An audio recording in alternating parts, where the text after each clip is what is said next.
स्वागत है दोस्तों। आज के मुख्य समाचार में आज देश और दुनिया से कई अहम और बड़ी खबर आ रही है। बात करेंगे हर खबर पर विस्तार से। कर्नाटक चुनाव के नतीजों की वजह से आम चुनाव स्थगित होने की संभावना, शरद पवार का बड़ा बयान। इसी के साथ अगली बड़ी खबर में आपको बताएंगे हमारे सैनिकों के शव पर लड़ा गया था 2019 का लोकसभा चुनाव, सत्यपाल मलिक का बड़ा बयान। एक और बड़ी अपडेट, तेलंगाना में कांग्रेस का कर्नाटक वाला फॉर्मूला, बीजेपी के खिलाफ बनाई नई रणनीति। एक और बड़ी अपडेट, भोपाल में बीजेपी और कांग्रेस के बीच कांटे की टक्कर, क्या बीजेपी बचा पाएगी वर्चस्व? तो चलिए देख लेते आज की पहली बड़ी खबर। कर्नाटक चुनाव के नतीजों की वजह से आम चुनाव स्थगित होने की संभावना है, शरद पवार का बड़ा बयान। दरअसल दोस्तों, एनसीपी अध्यक्ष शरद पवार ने सोमवार को मुंबई में अपने एक बयान में कहा है कि कर्नाटक में हाल ही में हुए विधानसभा चुनाव के नतीजों से राहुल गांधी की भारत जोड़ो यात्रा का असर साबित हो गया है। बता दें कि उन्होंने अपनी आकांक्षाओं को भी दोहराया कि कर्नाटक के चुनावी नतीजों की वजह से आम चुनाव स्थगित होने की संभावना है, लेकिन इसके बारे में विस्तार से नहीं बताया। पवार ने कहा है कि देश में बीजेपी का मुकाबला करने के लिए प्रभावी वैकल्पिक नेतृत्व तैयार करना समय की मांग है। बता दें कि पवार ने कहा है कि मैं चुनाव नहीं लड़ने जा रहा हूं, इसलिए मैं जनता के सामने बीजेपी को एक व्यवहार विकल्प प्रदान करने के लिए सभी विपक्षी दलों को एक साथ लाने की कोशिश कर रहा हूं। ईडी द्वारा सोमवार को प्रदेश राकांपा अध्यक्ष जयंत पाटिल से पूछताछ का जिक्र करते हुए पवार ने केंद्रीय जांच एजेंसियों को गैर दुरुपयोग द्वारा विपक्षी राजनीतिक नेताओं को परेशान करने के लिए सरकार की आलोचना की। बता दें, पवार ने कहा है कि एनसीपी के 10 नेता वर्तमान में ईडी और अन्य एजेंसियों की कार्रवाई का सामना कर रहे हैं। दूसरी ओर मुंबई के पूर्व पुलिस आयुक्त परमबीर सिंह के खिलाफ बहुत सारी शिकायतें थी, उस पर भी ध्यान दिया जाना चाहिए। बता दें, अपने वरिष्ठ पार्टी सहयोगी और राज्य के पूर्व गृह मंत्री अनिल देशमुख का उदाहरण देते हुए उन्होंने कहा है कि सिंह की कथित भ्रष्टाचार की शिकायतों में कुछ नहीं निकला, लेकिन उन्हें अनावश्यक रूप से 13 महीने जेल में बिताने पड़े।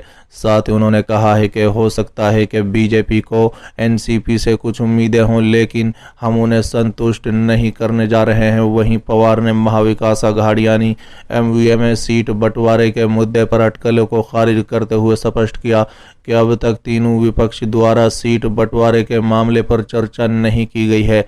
उन्होंने कहा है कि हम सभी एकजुट होकर काम कर रहे हैं।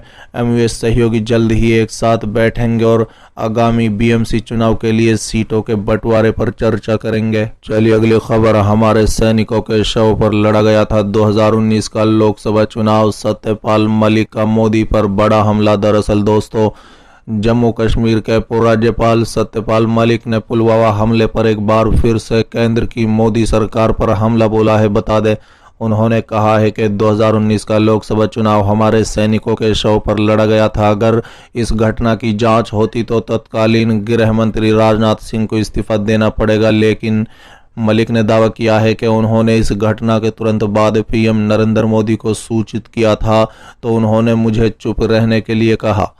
बता दें कि राजस्थान में अलवर जिले के बानसूर में कार्यक्रम में सत्यपाल मलिक ने कहा है कि 2019 चुनाव हमारे जवानों के शव पर लड़े गए और कोई जांच नहीं हुई। अगर जांच हुई होती तो गृह मंत्री राजनाथ सिंह को इस्तीफा देना पड़ता, कई अन्य अफसरों को जेल होती और बड़ा विवाद खड़ा होता। बता दें कि जम्मू कश्मीर के पुलवामा में 14 फरवरी 2019 को केंद्रीय रिजर्व पुलिस बल यानी सीआरपीएफ के काफिले पर हुए आतंकी हमले में 40 जवान शहीद हो गए थे।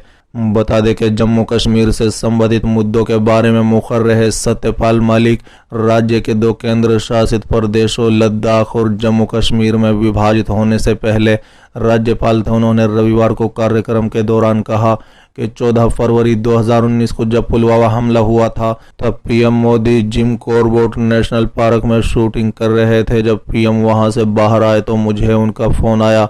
मैंने उनसे कहा कि हमारे सैनिक मारे गए हैं और वो हमारी गलती से मारे गए, तो उस पर पीएम मोदी ने मुझसे कहा कि चुप रहो। हाल ही में मलिक के दावे पर सीबीआई ने उनसे पूछताछ की थी। 23 अगस्त 2018 और 30 अक्टूबर 2019 के बीच जम्मू कश्मीर के राज्यपाल रहने के दौरान 2 फाइलों को मंजूरी देने के लिए रिश्वत के रूप में 300 करोड़ रुपए की पेशकश को अपने दावे को संबंध में उन्होंने सीबीआई जांच का सामना करना पड़ा। इसके अलावा सत्यपाल मलिक ने अडानी मुद्दे को लेकर पीएम नरेंद्र मोदी पर भी हमला बोला। बता दें कि मलिक ने कहा है कि गौतम अडानी ने केवल 3 वर्षों में बहुत संपत्ति बनाई है और वहां उपस्थित लोगों से पूछा कि क्या वो अपनी संपत्ति बढ़ाने में सक्षम थे। साथ ही सत्यपाल मलिक ने कहा है कि कांग्रेस नेता राहुल गांधी ने संसद को बताया कि गौतम अडानी को 20,000 करोड़ रुपए मिले और सरकार से पूछा कि ये कहां से आया तो पीएम मोदी इसका जवाब नहीं दे सके। राहुल ने 2 दिन इसी पर बात की, लेकिन पीएम एक बात का जवाब नहीं दे सके क्योंकि उनके पास कोई जवाब नहीं था। मलिक ने कहा है कि ये सब उनका पैसा है, पीएम अपने मुख्यमंत्रियों से लूटकर अडानी को देते हैं, जिससे वो यानी अडानी व्यापार करता है और उसे यकीन है कि ये मेरा पैसा है। चलिए अगली खबर, तेलंगाना में कांग्रेस का कर्नाटक वाला फॉर्मूला, बीजेपी के खिलाफ बनाई रणनीति। दरअसल दोस्तों, कर्नाटक में ऐतिहासिक जीत दर्ज करने के बाद कांग्रेस ने सरकार बना ली है। कर्नाटक की जीत के साथ ही कांग्रेस ने तेलंगाना राज्य में आगामी चुनाव में जीत के लिए तैयारियां करना शुरू कर दिया है। बता दें, तेलंगाना में दिसंबर में चुनाव होने हैं। राज्य में सरकार बनाने के लिए सोमवार 22 मई को कांग्रेस ने बैठक बुलाई। बता दें, तेलंगाना में सोमवार को राज्य के शीर्ष नेता सहित राज्य कार्य समिति के सदस्य, जिला इकाई के अध्यक्ष और प्रदेश कांग्रेस कमेटी के सदस्य विशेष रूप से कर्नाटक में पार्टी की जीत के बाद तेलंगाना में अपनाई जाने वाली रणनीति पर चर्चा करने के लिए बैठक में शामिल हुए। अखिल भारतीय कांग्रेस कमेटी को तेलंगाना प्रभारी मानिकरकाव ठाकरे ने इस बैठक का नेतृत्व किया। बता दें कि पार्टी सूत्रों की माने तो आरसी 5 सूत्रों रणनीति तैयार की गई है।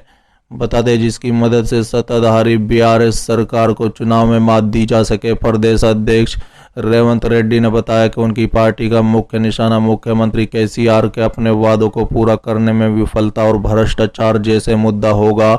इसके साथ ही प्रदेश कांग्रेस कमेटी विशेष रूप से कर्नाटक में पार्टी की जीत के बाद तेलंगाना में अपनाई जाने वाली रणनीतियों में बीजेपी पर भी खास प्लानिंग कर रही है। बैठक में कर्नाटक के लोगों को बधाई देते हुए एक प्रस्ताव भी पारित किया गया है। साथ ही तेलंगाना में भी कांग्रेस की सरकार की स्थापना का संकल्प लिया गया है। पार्टी ने चुनाव के लिए कुछ मिशन भी तैयार किए हैं। चलिए अगली खबर, भोपाल में बीजेपी और कांग्रेस के बीच कांटे की टक्कर, क्या बीजेपी बचा पाएगी वर्चस्व? दरअसल दोस्तों, मध्य प्रदेश की राजधानी भोपाल की 7 विधानसभा सीटों पर इस साल होने वाले विधानसभा चुनाव पर सबकी नजरें टिकी हुई है। बता दें, अपनी पीठ जमा रही बीजेपी के साल 2018 के विधानसभा चुनाव में कांटे की टक्कर का सामना करना पड़ा था।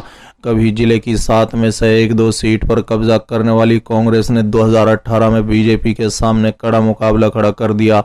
जिले की 3 सीटों पर कांग्रेस ने कब्जा किया था, जबकि बीजेपी के खाते में 4 सीट आई थी। ऐसे में इस साल के चुनाव और भी ज्यादा कड़ा मुकाबला देखने को मिल सकता है। बता दें, अब इन 7 सीटों पर इस साल होने वाला विधानसभा चुनाव काफी रोमांचक रहेगा, क्योंकि बीजेपी अपने वर्चस्व को बचाने के लिए एड़ी चोटी का जोर लगा देगी, जबकि कांग्रेस भी हर हाल में सभी सीटों पर कांटे की टक्कर देने की तैयारी में है।